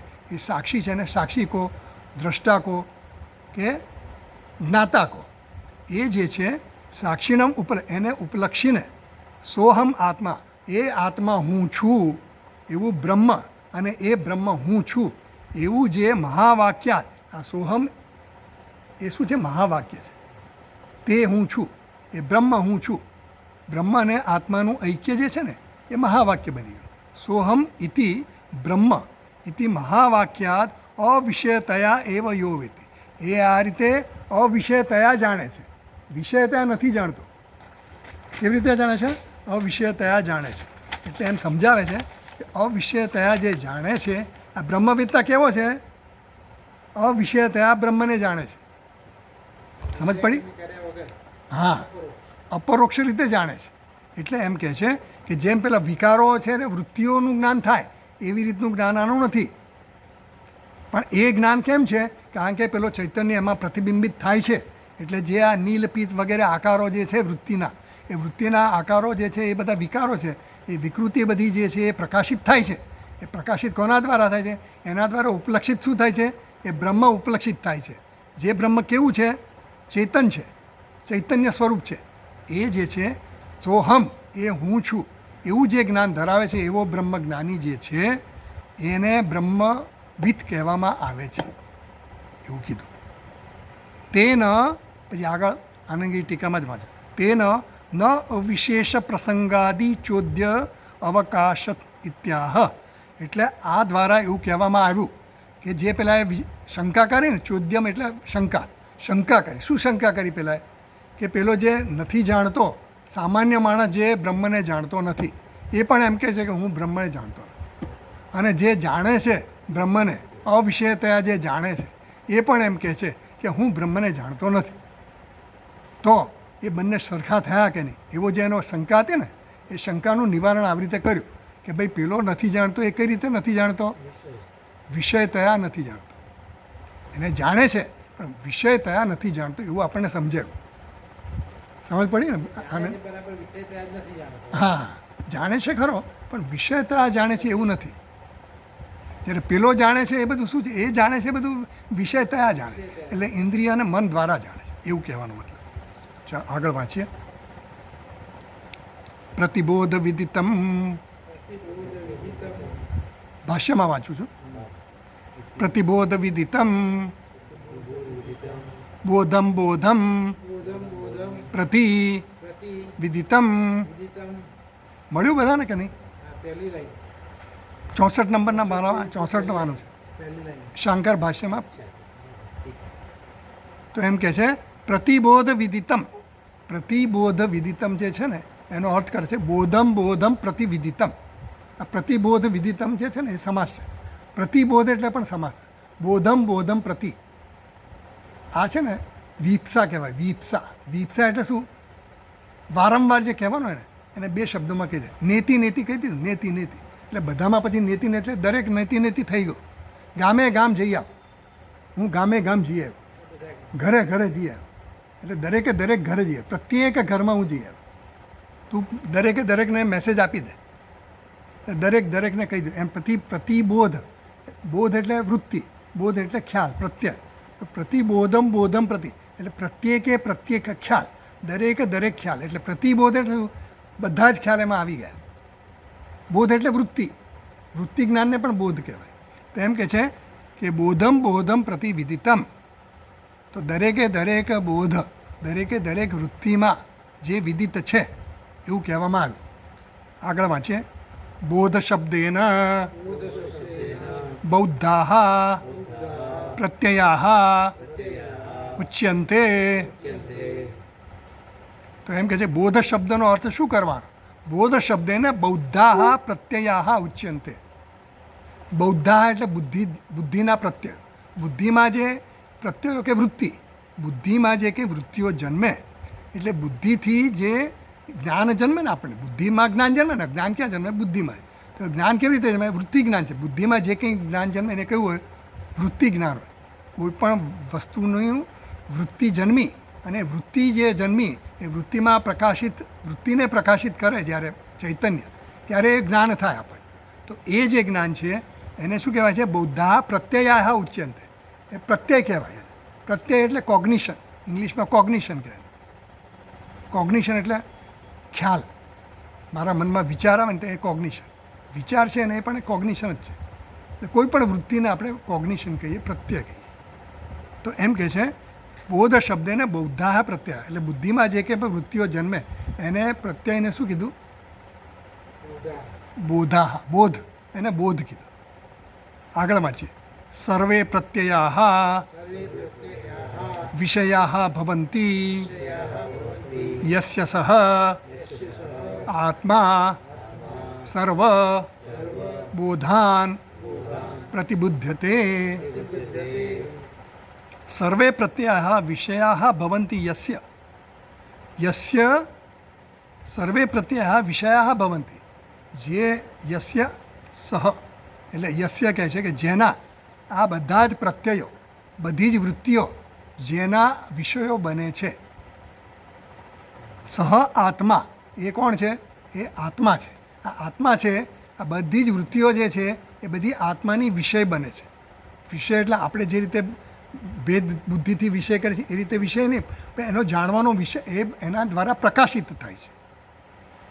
આત્મા દ્વારા એ પ્રકાશિત થાય છે. તો વિષયા ભવંતી યસ્ય સહ આત્મા સર્વબોધાન પ્રતિબુધ્યતે. એ આત્મા કેવો છે? સર્વાન બોધાન પ્રતિબુધ્યતે. બધા જ બોધને, બધા જ વૃત્તિઓને, બધી જ વૃત્તિઓને, બધા જ પ્રત્યયોને પ્રકાશિત કરે છે. પ્રતિબુધ્યતે એટલે શું? એને પ્રકાશિત કરે છે, એને ભાષિત કરે છે. તસ્ય ભાષા સર્વમિદમ વિભાતિ, એવું કીધું ને કે એના ભાષાથી બધું જ ભાષિત થાય છે. તસ્ય ભાષા સર્વમિદમ વિભાતિ, એના ભાષવાથી બધું જ ભાષિત થઈ જાય છે.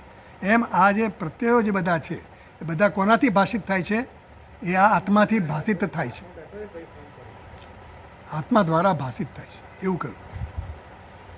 આગળ વાંચીએ. સર્વ પ્રત્યયદર્શી ચિત્ત શક્તિ સ્વરૂપ માત્ર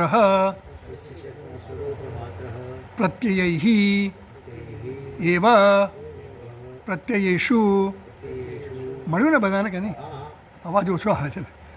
એવ પ્રત્યયેષુ અવિશિષ્ટતયા લક્ષ્યતે ન અન્યત દ્વારમ આત્મનઃ વિજ્ઞાનાય અતઃ પ્રત્યય પ્રત્યગાત્મતયા વિદિતમ બ્રહ્મ યદા તદા તન્મતમ તત્સમ્યક દર્શનમ ઇત્યર્થઃ.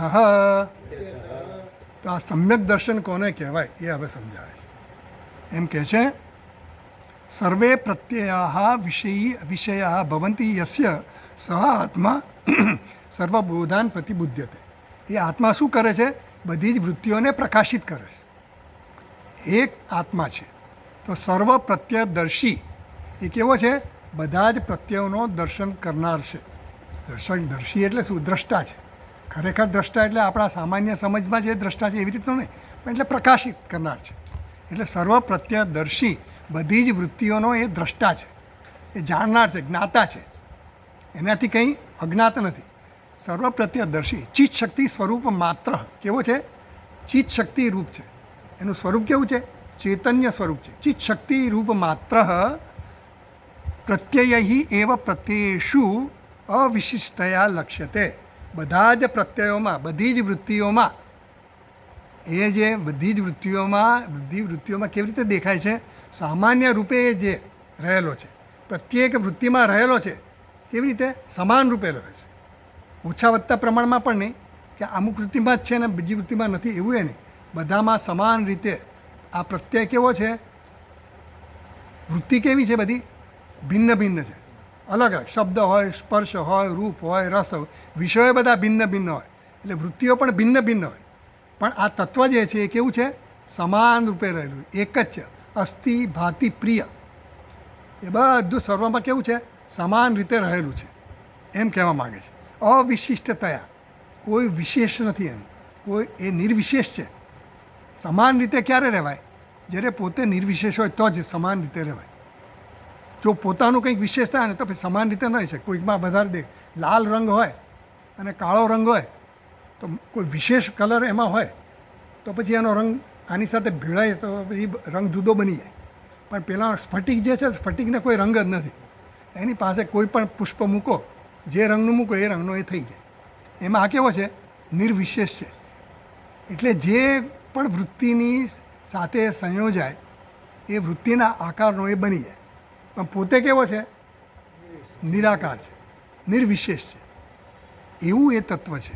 એટલે એમ કે છે બધા જ પ્રત્યયોમાં અવિશિષ્ટતયા લક્ષ્યતે ન અન્ય દ્વારમ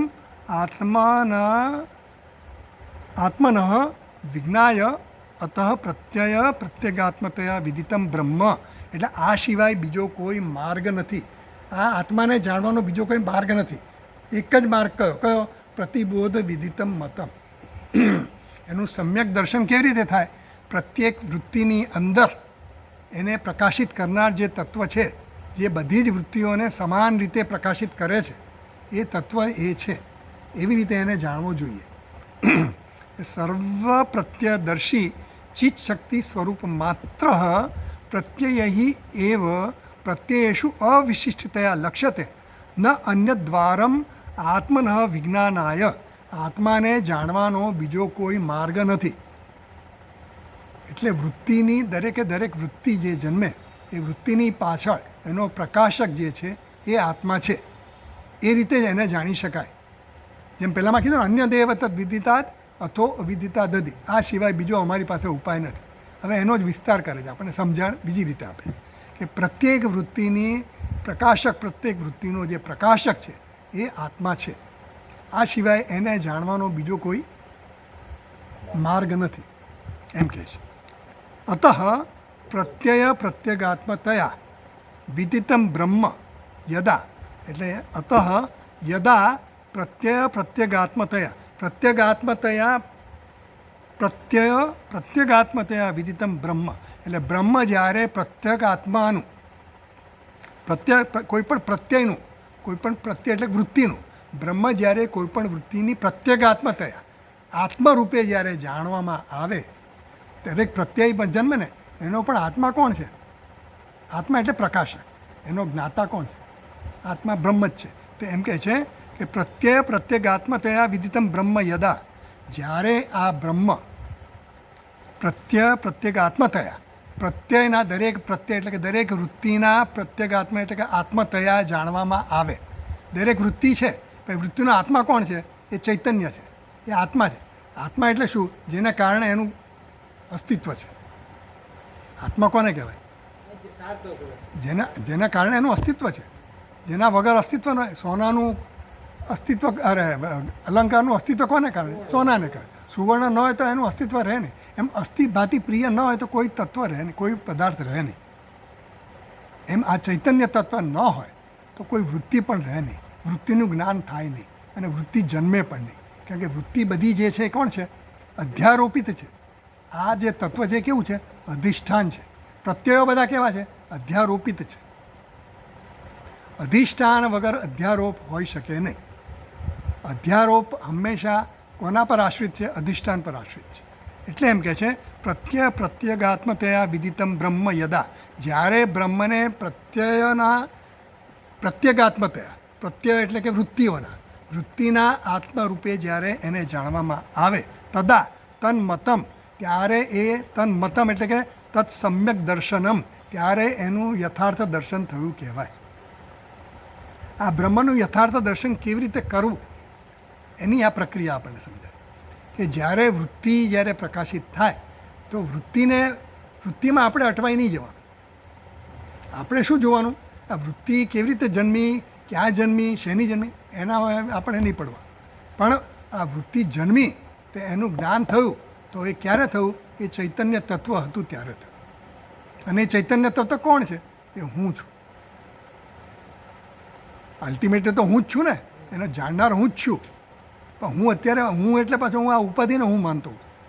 પણ જે આ શુદ્ધ હુંની વાત થાય, તો એમ કહે છે કે આ સમ્યક દર્શન ત્યારે થવું કહેવાય. આગળ વાંચીએ. જો આમાં આનંદગીરી ટીકા જોઈ લઈએ. 64મા પાના પર 3જી લીટી વાંચું છું. આનંદગીરી ટીકા. પ્રત્યેષુ અવિશિષ્ટતયા અનુગત રૂપેણ ઇત્યર્થ. એટલે દરેકે દરેક પ્રત્યય જે જન્મે ને એમાં અનુગત છે. કોણ? આ તત્વ. જાગ્રત, સ્વપ્ન, સુષુપ્ત્યાદિ જેમ કહીએ ને બધી જ અવસ્થાઓ હોય એ બધામાં એ તત્વ અનુસ્યુત છે. બાલ્યાદિષ્વપી જાગ્રદાદિષુ તથા સર્વાસ્વસ્થાસુ બધી જ અવસ્થાઓમાં એ અનસ્યુત છે. એ તત્વ છે પ્રત્યયેષુ બધી જ વૃત્તિઓમાં અવિશિષ્ટતા એટલે કે સમાન રૂપે અનુગત રૂપેણ ઇત્યર્થ. એટલે પ્રતિબોધ વિદિતમ જે કહ્યું એ કહેવાનો મતલબ શું થયો કે પ્રત્યેક વૃત્તિની અંદર અવિશિષ્ટતયા નિર્વિશેષ રૂપે એ અનુસ્યુત છે. એટલે કે જેમ અલંકારોની અંદર સુવર્ણ અનુસ્યુત છે. સુવર્ણને આપણે શું કહીએ? સુવર્ણ બધામાં રહેલું છે, વ્યાપીને રહેલું છે. વીંટીમાંય રહેલું છે, કંઠીમાંય રહેલું છે, બંગડીમાંય રહેલું છે. સુવર્ણ છે એ સુવર્ણ ન રહે તો આ કોઈ રહે નહીં. એટલે દરેક પ્રત્યય કે વૃત્તિને ઉજાળનાર આ નિર્વિશેષ તત્વ જે છે એ ચૈતન્ય છે. એ કેવું છે? શાંત સ્વરૂપ છે. સર્વ જેમ ભગવાને કહ્યું, આ જ્ઞાનીની વાત કરી ભગવાને, વિદ્યા વિના સંપન્ને બ્રાહ્મણે ગવી હસ્તિની શુનિ ચૈવશ્વ પાકે છે. શુનિ હોય કે સ્વપાકી હોય, આ કોઈ પણ હોય એમાં સમદર્શિન. આ જે સમદર્શી જે સમત્વ દર્શન ધરાવનારો જ્ઞાની છે એને માટે તો વિદ્યા વિના સંપન્ન, વિદ્યાવાળો હોય કે વિનયવાળો હોય, વિદ્યા વિના સંપન્ન બ્રાહ્મણે ગવી બ્રાહ્મણ હોય, કોઈ પણ વ્યક્તિ હોય એના માટે એમાં એનું દર્શન કેવું છે? સમત્વ દર્શન. એટલે એનામાં કોઈ એવો ભેદભાવ નથી. એવું આ તત્વ કોઈ ભેદભાવ કરતું નથી. એવું જે દર્શન છે એટલે આપણામાં પણ એ તત્વનું દર્શન ક્યારે થાય? જ્યારે આપણામાં પણ એવો ભેદભાવ ન રહે ત્યારે. જ્ઞાની જે છે એને સમત્વ દર્શન ક્યારે થાય? જ્યારે એ બધામાં સમત્વ દર્શન જોઈ શકતો હોય. કેવી રીતે જોતો હોય? એ સમત્વ તત્વને જોઈ શકતો હોય ત્યારે. એ સમત્વનું દર્શન ક્યારે થાય? પ્રતિબોધ વિદિતમ મતમ થાય ત્યારે. દરેક વૃત્તિમાં હું એ તત્વને જે પ્રકાશિત કરે છે આ તત્વ એ ચૈતન્યને હું જોઉં ત્યારે. એટલે એ રીતે એને જ્ઞાન હોય ત્યારે એ બને.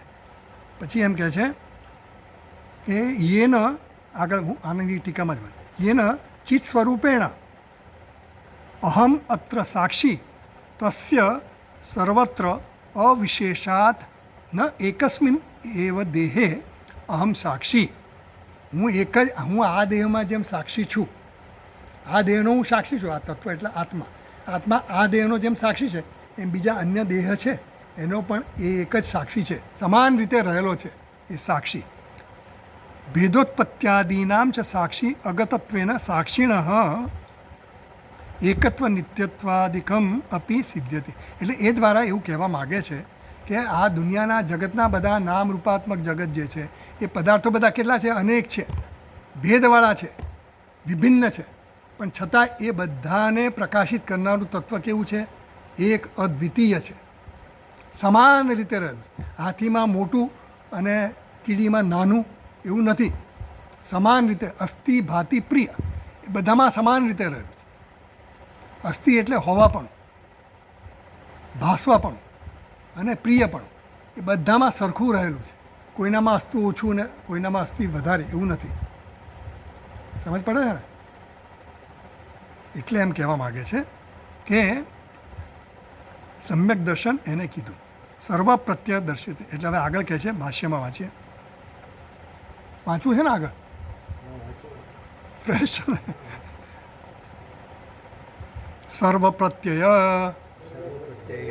દર્શિત્વે ચ ઉપજનન અપાય વર્જિત દૃક્સ્વરૂપતા. કેમ બોલતા નથી બધા? બોલો. દુઃખ સ્વરૂપતા, સ્વરૂપતા, નિત્યત્વમ, વિશુદ્ધ સ્વરૂપત્વમ, આત્મત્વમ, નિર્વિશેષતા, એકત્વમ ચ સર્વભૂતેષુ સિદ્ધમ ભવેત. તો એમ કહે છે કે સર્વ પ્રત્યદર્શિત્વે, એટલે આત્મા જે છે કેવો છે? સર્વ પ્રત્યદર્શિત્વે, આત્મા બધા જ પ્રત્યેનો દ્રષ્ટા છે. ચ ઉપજનન અપાય વર્જિત, કેવો છે? ઉપજનન એટલે વૃદ્ધિ થવી, અને અપાય એટલે નાશ થવો.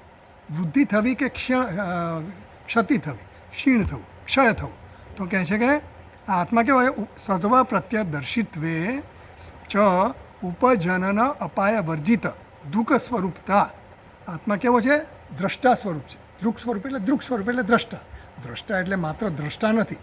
આપણે એને દ્રષ્ટા એટલે દૃશ્યના સંબંધમાં આપણે દ્રષ્ટા કહીએ. એવી રીતનો દ્રષ્ટાની જ્ઞાતા છે.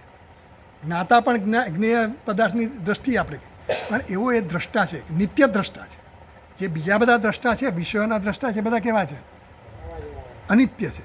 આ કેવો દ્રષ્ટા છે? નિત્ય દ્રષ્ટા છે. એટલે એમ કહે છે કે ઉપજન અપાય વર્જિત દૃક સ્વરૂપતા. આ કેવો છે? વૃદ્ધિ કે ક્ષય થયા વગરનો. એટલે એમાં કોઈ વૃદ્ધિ પણ નથી, કોઈ ક્ષય પણ નથી, એમાં કોઈ વધઘટ થતી નથી. એવું જે આ સ્વરૂપ છે એવું કેવું છે? નિત્યત્વમ, નિત્ય છે. વિશુદ્ધ સ્વરૂપત્વમ, કેવો સ્વરૂપવાળો છે? વિશુદ્ધ સ્વરૂપવાળો છે. આત્મત્વમ, નિર્વિશેષતા, એકત્વમ, અને કેવો છે? નિર્વિશેષ છે. એટલે જન્મરહિત છે, નાશરહિત છે, દ્રષ્ટા છે. વૃત્તિઓ તો જન્મે અને વૃત્તિઓ નાશ પામે. કોઈ પણ વૃત્તિ જન્મી, આજે હું આ પદાર્થને જોતો આ વૃત્તિ જન્મે, બીજા પદાર્થને પેલી વૃત્તિ નાશ પામે, બીજી વૃત્તિ જન્મે, ત્રીજી વૃત્તિ જન્મે. એમ વૃત્તિઓ જન્મે અને નાશ પામે. પણ આ જે તત્વ આત્મા જે છે એ નાશ પામતો નથી. એમાં કોઈ વધારો પણ થતો નથી, ઘટાડો પણ થતો નથી. એટલે આ આત્મા કેવો છે? નિત્ય છે, નિત્ય દ્રષ્ટા છે, અને કેવો છે? નિર્વિશેષ છે, અને સર્વમાં સમાન રીતે રહેલો છે. એવો જે છે સર્વભૂતેષુ એકત્વમ ચ સર્વભૂતેષુ સિદ્ધમ ભવત. આ દ્વારા એવું સિદ્ધ થાય છે કે આત્મા કેવો છે? બધા જ ભૂતોમાં, બધા જ પ્રાણીઓમાં, બધી જ વસ્તુઓમાં સમાન રીતે એક જ નિર્વિશેષ રૂપે રહેલો છે. અને એ કેવો છે? નિત્ય છે. એવું કહ્યું. છેલ્લું વાક્ય વાંચી લઈએ આપણે. લક્ષણ ભેદ અભાવાત વ્યોમ્ન ઇવ ઘટગિરી ગુહાદિષુ. લક્ષણ ભેદ અભાવાત વ્યોમ્ન ઇવ ઘટગિરી ગુહાદિષુ. એટલે ઘટ એટલે કે ઘડો, ગિરી એટલે કે પર્વત, ગુહાદિષુ એટલે કે ગુફા. આ ઘટ હોય કે ગિરી એટલે કે પર્વત હોય કે ગુફા હોય, એ બધામાં વ્યોમ્ન ઇવ, વ્યોમ્ન એટલે કે આકાશ. આકાશ કેવું હોય? આ બધામાં રહેલું છે. આકાશ શું છે? અવકાશ પ્રદાતૃ આકાશ. એ હંમેશા બધાને અવકાશ આપે. તો વ્યોમ્ન એટલે આકાશ જે છે એ કેવું કરે? ઘટની અંદર હોય, ગુફામાં હોય કે પર્વતમાં હોય, બધામાં સમાન રીતે એને બધાને અવકાશ પ્રદાન કરે છે. એવું આ તત્વ પણ કેવું છે? બધામાં સમાન રીતે રહેલું છે. બધાને અસ્થિ ભાતિ પ્રિય, બધાને સત્તા સ્ફૂર્તિ સમાન રીતે પ્રદાન કરે છે. એવું આ તત્વ છે એમ કીધું. આગળ વાંચી લઈએ થોડું. હા. વિદિતાભ્યામ અન્યત બ્રહ્મ ઇતિ આગમવાક્યાર્થઃ એવં પરિશુદ્ધઃ એવ ઉપસંવૃતઃ ભવતિ દૃષ્ટેઃ દ્રષ્ટા શ્રુતેઃ શ્રોતા મતેઃ મંતા વિજ્ઞાતેઃ વિજ્ઞાતા ઇતિ શ્રુત્યંતરમ. એમ કહે છે કે જેમ આકાશ જે છે એ ઘટ હોય કે ગિરી હોય કે ગુફા હોય, બધામાં સમાન રીતે બધાને અવકાશ પ્રદાન કરે છે. એવી રીતે આ તત્વ પણ એવું જ છે. વિદિતાભ્યામ અન્યત કીધું ને, આગળ આપણે શરૂઆત ક્યાંથી કરી? પરંપરાનો જે ઉદ્દેશ હતો શું હતો? મોઢા થઈ જાય. અવિદાદ અન્યત અને વિદિતાદ અન્યત, અવિદિતાદ અન્યત. તો એમ કહે છે કે વિદિતા અવિદિતાભ્યામ અન્યત, વિદિત કરતાં પણ અન્ય છે અને અવિદિત કરતાં પણ અન્ય છે. અન્ય દેવ તદ વિદિતાદ અથો અવિદિતાદ અધિ. એવું વાક્ય જો થાય ને પરંપરા, દેટ ઇઝ આગમ વાક્ય. આગમ વાક્ય એટલે શાસ્ત્રના પ્રમાણથી આવેલું, પરંપરાથી આવેલું વાક્ય. એ વિદિતા વિદિતાભ્યામ, અહીંયા એનો ઉપસંહાર કરે છે. શરૂઆત ક્યાંથી થઈ આ ઉપદેશની? અન્ય દેવ તદ વિદિતાદ અથો વિદિતાદ અધિ, ત્યાંથી શરૂઆત કરી. હવે એણે ત્યાં તે વખતે આપણને કીધેલું કે અમે આનો, ભાષ્યકારે કહેલું કે આનો ઉપસંહાર કરીશું અમે. અવિજ્ઞાતામ વિજ્ઞાનતામ અવિજાનતામ વિજ્ઞાતામ, એ જે આખે જે મંત્રમાં કહ્યું ને એ દ્વારા અમે એનો ઉપસંહાર કરીશું. તો એમ કહે છે વિદિતા વિદિતાભ્યામ અન્યત બ્રહ્મ ઇતિ આગમ વાક્યાર્થ એવમ પરિશુદ્ધ, આ એનો પરિશુદ્ધ અર્થ કરવામાં આવ્યો. આ દ્વારા પ્રતિબોધ વિદિતમ મતમ, એ દ્વારા એનો શુદ્ધ અર્થ કહેવામાં કે વિદિતથી પણ અન્ય છે, અવિદિતથી પણ અન્ય છે. આ તત્વ કેવું છે? વિદિત કરતાં પણ અન્ય છે. વિદિત શું છે? મારા કરતાં જે અન્ય એ વિદિત છે. ઇદમ તયા જે છે, ઇદમ ઇદમ ઇદમ જે છે એ શું છે? વિદિત છે. ઇદમ ઇદમ એ શું છે? અવિદિત પણ એ જ છે. એટલે ઇદમ ઇદમ દ્વારા જે કંઈ પણ છે એ બધું કેવું છે? વિદિત અને અવિદિત છે. એના કરતાં અન્ય શું છે? અહમ છે. તો એમ કહે છે કે વિદિતા વિદિતાભ્યામ અન્યત બ્રહ્મ ઇતિ આગમ વાક્યાર્થ, વાક્યનો જે અર્થ હતો અન્ય દેવત વિદિતાદ અથો વિદિતાદ અધિ, વિદિત કરતાં પણ જે અન્ય છે અને અવિદિત કરતાં પણ અન્ય છે, એ વાક્યનો જે મુખ્ય અર્થ થયો એનું યથાર્થ જ્ઞાન કેવી છે? એનું પરિશુદ્ધ એવ અપસમૃત ભવતી, એટલે જાણેલું પણ નથી અને નથી જાણેલું પણ નથી, એવું જે બધું કીધું એ બધાનો અર્થ આવી રીતે સમજાય કે એનો વાક્યાર્થ જાણેલું નહીં પણ જાણેલું પણ છે, નથી જાણેલું પણ જાણેલું પણ છે, એવી રીતે જે સમજાવવામાં આવ્યું એનો ઉપસંહાર આ દ્વારા કરવામાં આવ્યો. એવું ક્યાં કહ્યું? તો કે શ્રુતિનું એમાં ઉદ્ધરણ કરે છે. દૃષ્ટેહે દ્રષ્ટા, દૃષ્ટેહે દ્રષ્ટા, દૃષ્ટેહે દ્રષ્ટા એટલે શું? આ દ્રષ્ટાનો દ્રષ્ટા છે. આ જે તત્વ છે એ કયું છે? દૃષ્ટેહે દ્રષ્ટા. આ જે દ્રશ્ય છે ને, આ ક્લિપ છે એ દ્રશ્ય છે. તો ક્લિપનો દ્રષ્ટા કોણ છું? હું છું. હું દ્રષ્ટા બન્યો. આ શું બની? દૃશ્ય બની. તો આ દૃશ્યનો દ્રષ્ટા કોણ છું? હું છું. અને આ દ્રષ્ટા જે છે એનો દ્રષ્ટા કોણ છે? આત્મા. એટલે દૃષ્ટેહે દ્રષ્ટા, આ દૃષ્ટેહે દ્રષ્ટા કોણ છે? એ આત્મા છે. એટલે બીજી શ્રુતિમાં પણ એવું કહેવામાં આવ્યું કે આ દ્રષ્ટાનો પણ દ્રષ્ટા છે, શ્રોતાનો પણ શ્રોતા છે, મંતાનો પણ મંતા છે. આ કેવો છે? તત્વ કેવું છે? દ્રષ્ટાનું છે. શ્રોત્રસ્ય શ્રોત્રમ, મનસો મનઃ, વાચોહ વાચમ, એ જે કહેવામાં આવ્યું એ જ કહેવામાં આવ્યું. એટલે પણ એ કેવું છે પાછું? યન મનસા ન મનુતે, મનનું મનન કરવા માટે એ છે, પણ મન એનું મનન કરી શકતું નથી. એ મનનો વિષય બની શકતું નથી, ઇન્દ્રિયોનો વિષય બની શકતું નથી. એવું આ તત્વ છે. ઇતિ હિ શ્રુત્યંતરમ, એવી બીજી શ્રુતિમાં પણ આવું કહેવામાં આવ્યું. આ રીતે આ મંત્રમાં જે મૂળ ઉદ્દેશ હતો એ પૂરો થાય. હવે છે ને આત્મા વિશેના જે કંઈ બીજા મતો છે આત્મા વિશેના, એની ચર્ચા હવે આવશે. એટલે નૈયાયિક ને વૈશેષિકોની ચર્ચા આવશે, તાર્કિકોની. એ હવે આપણે આગળ નેક્સ્ટ ક્લાસમાં લઈશું.